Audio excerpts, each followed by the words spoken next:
Hey Latchkey kids, you voted on what I should watch for Easter, and I listened. Night of the Lepus won, and Bunny the Killer Thing came in second, so I might still review that one. Night of the Lepus starts out with a news report about rabbits overpopulating the land, calling them pests and a plague, and it shows us some video footage of people catching them and putting them in bags. Then the movie shifts into some farmers and ranchers complaining about the rabbit infestation and how it's affecting their crops. They go on to discuss how they should get rid of these rabbits. One of their acquaintances knows some researchers that usually do work with pest control of insects, but they were willing to take on the rabbit issue. They go to them because they want to contain the rabbit infestation in a more humane way, as the farmers and the ranchers were talking about poisoning them. What's more humane than poison?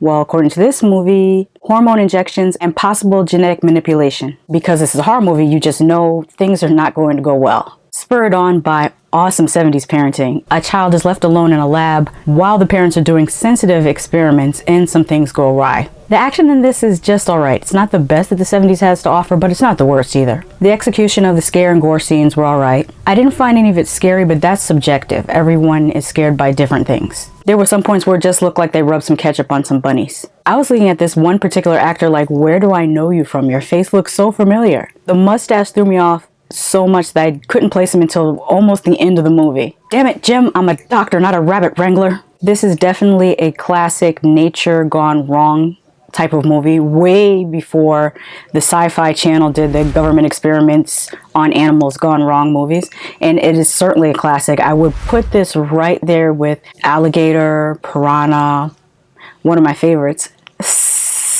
It's like 5, 6, or 7 S's. That's the name of the movie. I do think it was a little bit long for my taste, and there were some parts where it was challenging not to play on my phone. Also, the app that I watched it on, I can't remember, but I'll put it right here, had commercial breaks, and sometimes the commercial breaks mess up the timing of the movie a little bit, if you know what I mean. I wonder if I should come back and do a spoiler review for this movie, because I feel like I didn't talk enough about it, but the things I'd want to say would all be spoilers. You guys let me know if you want me to do a spoiler review of Night of the Lepus.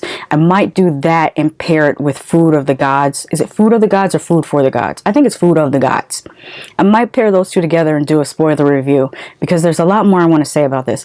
But I might end up doing like I said, a review for Bunny the Killer Thing because I had a blast watching that one. So stay tuned to this channel and see if I end up doing that. To sum things up, because I know I've been all over the place and around and back again, is that Night of the Lepus is a classic nature gone wrong killer rabbit movie. I think you should watch it at least one time, but like I always say, don't take my word for it. Watch it for yourself. Just because I love something doesn't mean you won't hate it, and just because I hate something doesn't mean you won't love it. Have you seen Night of the Lepus? Let me know in the comments. Hey, did you know that I work for tips now? You can hit me up on Venmo or Cash App. While I'm happy to receive the type of coin that jingles, I love to receive the type that folds.